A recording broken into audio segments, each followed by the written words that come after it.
Have you noticed something strange? The more successful we become, the more stressed we feel. It's almost like stress got promoted along with us. Stay with me till the end, because the last few lessons will completely change how you handle stress, not just manage it. Today, many of us are not tired because we do too much. We are tired because our mind never rests. You wake up already anxious. You scroll through your phone and feel behind. You smile on the outside, but inside something feels heavy. And the worst part, you feel guilty for feeling stressed because others have it worse. But let me tell you something gently and honestly. Stress is not a sign of weakness. Stress is a sign that your inner world is asking for attention. So today, let's walk together, step by step, through 7 life lessons that don't just reduce stress. They transform the way you live. And trust me, if you miss the last 2, you will miss the heart of this talk. Most people think stress enters their life because of deadlines, responsibilities, relationships, or expectations. But if we look carefully, stress does not suddenly appear from outside.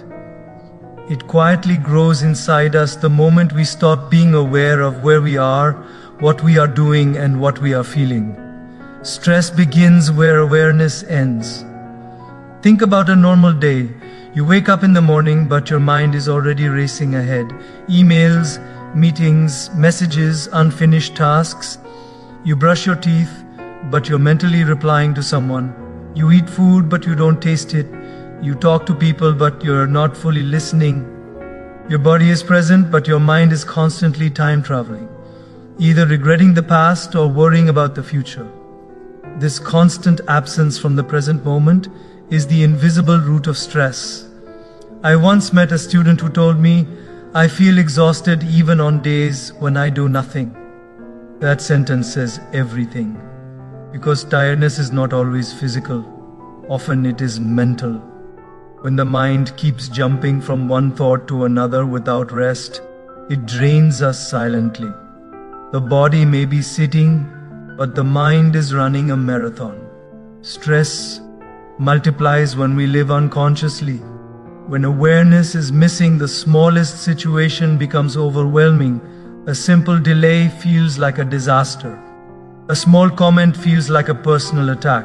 A minor mistake feels like failure. Why? Because without awareness, the mind exaggerates everything. It turns molehills into mountains. Awareness is like switching on the light in a dark room. The room was always the same, but suddenly you stop bumping into things. Similarly, life does not magically become easy when awareness increases, but you stop hurting yourself unnecessarily. When stress takes over, the first thing we must do is not react, not panic, not scroll endlessly, not distract ourselves. The first thing is to pause. Even a few seconds of conscious pause can interrupt the stress cycle. Take one deep breath, not mechanically but consciously. Feel the air enter, feel it leave. In that moment, nothing else exists except this breath. And in that moment, stress loosens its grip. Because stress cannot survive where awareness is present. Most people underestimate the power of simple awareness. They think solutions must be complicated. But life is not asking for complexity. It is asking for consciousness.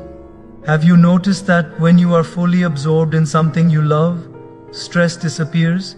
When you are deeply present, playing a sport, listening to music, serving someone, praying, the mind becomes quiet. That quietness is not absence of activity. It is presence of awareness. Stress is not always caused by too much work. Sometimes it is caused by too little presence. We live life on autopilot. We rush through moments without experiencing them. And then we wonder why life feels heavy, dull, and overwhelming. Awareness brings lightness. It brings softness. It brings clarity. The moment you become aware, you create space between you and your thoughts. And in that space, you regain choice. You can choose how to respond instead of reacting impulsively. You can choose calm instead of chaos. Awareness also teaches us honesty. It shows us when we are overloading ourselves. It shows us when we are ignoring our limits. It shows us when we are chasing things that don't truly matter. Stress often arises because we live according to expectations instead of awareness. When awareness increases, priorities naturally change. You stop saying yes to everything. You stop carrying unnecessary burdens. You stop measuring your worth through comparison. You begin to live intentionally rather than habitually. And here is the most important part. Awareness is not something you achieve once and keep forever. It is a practice, a gentle, daily return to the present moment, again and again, without judgment, without pressure. So when stress takes over, don't ask, how do I escape this? Ask instead, where am I absent right now? Because the moment you return to your breath, to this moment, to awareness, stress loses its foundation. And from this awareness, everything else begins to heal. One of the biggest reasons stress dominates our lives is not because we care too little, but because we try to control all too much. We want certainty in a world that is naturally uncertain. We want guarantees in a life that only offers possibilities. And when life doesn't move according to our plans, the mind tightens, the breath becomes shallow, and stress quietly takes over. We often confuse control with responsibility. Control says everything must happen my way. Responsibility says I will do my part sincerely. The difference between the two is the difference between peace and pressure. Stress increases the moment we attach our happiness to outcomes. When we believe that our peace depends on results, approval, success, or recognition, we place our emotional well-being in fragile hands. Anything that can be taken away will always create fear. And fear, when sustained, becomes stress. Clarity, on the other hand, brings calm. Clarity does not ask, what will happen tomorrow? Clarity asks, what is mine to do today? This shift changes everything. A young professional once told me, I am constantly anxious because I don't know if my efforts will pay off. That anxiety was not about effort, it was about expectation. When expectations are heavy, even simple work feels exhausting. Clarity reminds us of a simple truth: effort is in our control, outcomes are not. You can prepare well for an exam, but you cannot control the question paper. You can work hard in your career, but you cannot control market conditions. You can give love sincerely, but you cannot control how someone responds. When we accept this, stress begins to soften, because we stop demanding certainty from life and start offering sincerity instead. Most stress is not caused by what we are doing, but by what we are expecting. We are constantly negotiating with the future. If this happens, I'll be happy. Once I achieve this, I'll relax. But the future keeps moving, and relaxation keeps getting postponed. Clarity teaches us to anchor ourselves in the present. It brings focus. It simplifies decisions. It reduces mental clutter. Instead of thinking about 10 possible outcomes, clarity asks you to take the next right step. Just one step. That's all life ever demands. When you focus on the step, the mind quiets down. When you obsess over the staircase, the mind panics. Clarity also helps us set healthy boundaries. When you are clear about your values, you stop overcommitting. You stop pleasing at the cost of your peace. You stop chasing what looks impressive but feels empty. Many people are stressed not because they lack time, but because they lack clarity. They say yes to things they don't believe in, and then wonder why life feels heavy. Clarity gives you the courage to say no, and every honest no is a gift to your mental health. Another source of stress is comparison. When we constantly measure our progress against others, clarity disappears. We forget our own journey, we forget our own pace, and suddenly life feels like a race we never signed up for. Clarity reminds you that your path is unique, your timing is unique, your lessons are unique. There is no universal timeline for success or happiness. When clarity replaces control, trust begins to grow. You learn to trust the process instead of fighting it. You learn to do your work wholeheartedly and let life handle the rest. This doesn't make you passive, it makes you peaceful. And a peaceful mind performs better than an anxious one. Stress thrives in confusion. Peace thrives in clarity. So when stress takes over, don't ask, how do I control everything? Ask instead, what is truly in my hands right now? Do that sincerely. Leave the rest gracefully. Because when clarity guides your actions, control becomes unnecessary, and stress slowly loses its power. Most of our stress does not come from life itself. It comes from the way we listen to our mind. We assume that every thought we have is true, urgent, and important. But the mind is not a wise guide by default. It is a powerful tool. And like any tool, if it is not trained, it can cause damage. Have you noticed how the mind behaves under pressure? It exaggerates. It imagines worst-case scenarios. It replays old conversations with new dramatic effects. It predicts failures that have not happened yet.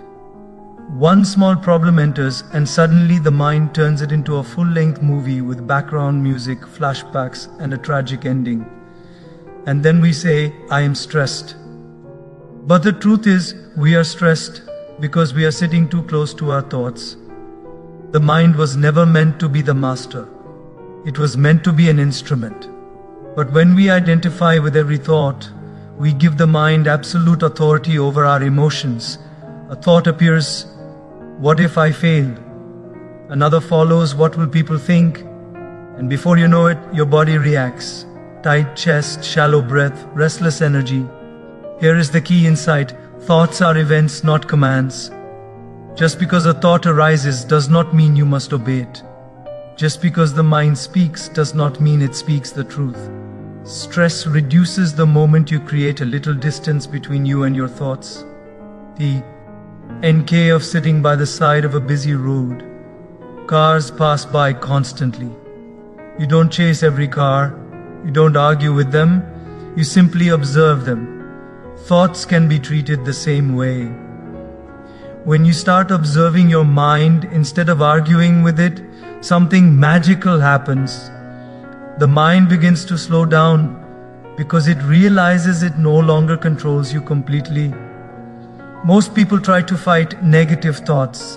They suppress them, distract themselves, or judge themselves for having them. But resistance strengthens the mind. Observation weakens it. You don't have to stop thoughts. You only have to stop identifying with them. The moment you say, I am having this thought instead of this thought is me, stress starts losing its intensity. This practice requires patience. The mind will resist at first. It will say, this is urgent, this is important, this is dangerous.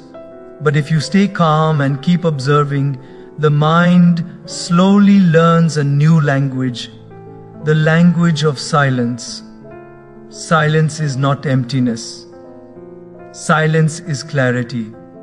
In silence, you realize that many thoughts are recycled. The same worries repeat themselves with different costumes. And yet, life somehow continues. The mind also loves control. It wants certainty. It wants reassurance. It wants answers now. But life does not work according to the mind's demands. Training the mind does not mean eliminating thinking. It means choosing when and how to think. A trained mind focuses when needed and rests when possible. An untrained mind overthinks everything and rests never. Stress is often the result of mental overwork without purpose. Simple daily practices can change this relationship with the mind. A few minutes of silence, a few moments of mindful breathing, a few pauses between tasks. These are not luxuries, they are necessities. When you give the mind structured rest, it stops seeking chaos. Another important realization is this: you are not your emotions either. Emotions come and go, like weather. You don't blame the sky for a storm, you wait for it to pass. When stress arises, instead of saying, "I am stressed," say, "Stress is present." This subtle shift creates space, and space creates freedom. Freedom from constant reaction, freedom from mental overload, freedom from self-created suffering. The mind becomes a beautiful servant when it knows it is not the king. So when stress takes over, don't try to silence your mind forcefully. Step back, observe, breathe, let thoughts pass without judgment. Because the moment you stop being owned by your thoughts, stress no longer owns you. Many people believe that responsibility is heavy. They think the more responsibility you take, the more stressed you will become. But if we observe life carefully, we realize the opposite is true. Stress does not come from responsibility. Stress comes from resistance to responsibility. The moment we avoid responsibility, life becomes chaotic. We blame situations, we blame people, we blame circumstances, and every time we blame, we give away our power. A powerless mind is always stressed. Responsibility, when understood correctly, is not about carrying the whole world on your shoulders. It is about owning your responses. Most stress is not caused by what happens to us, but by how we respond to what happens. Two people can face the same situation. One remains calm, the other collapses under pressure.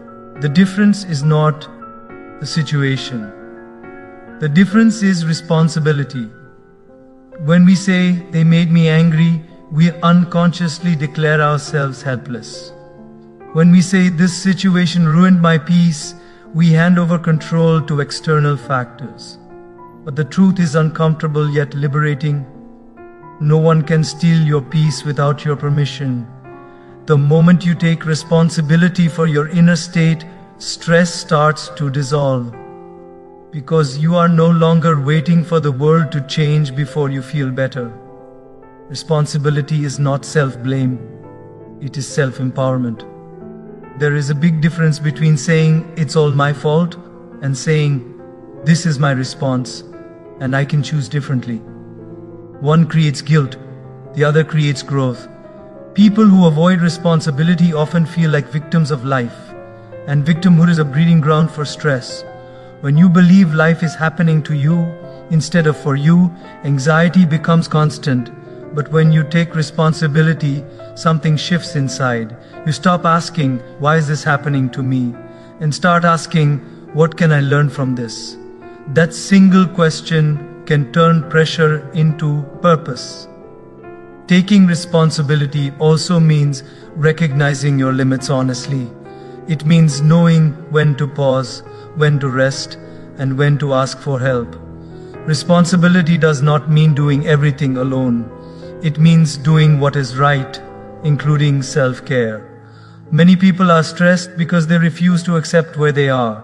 They fight reality instead of working with it. But reality does not argue.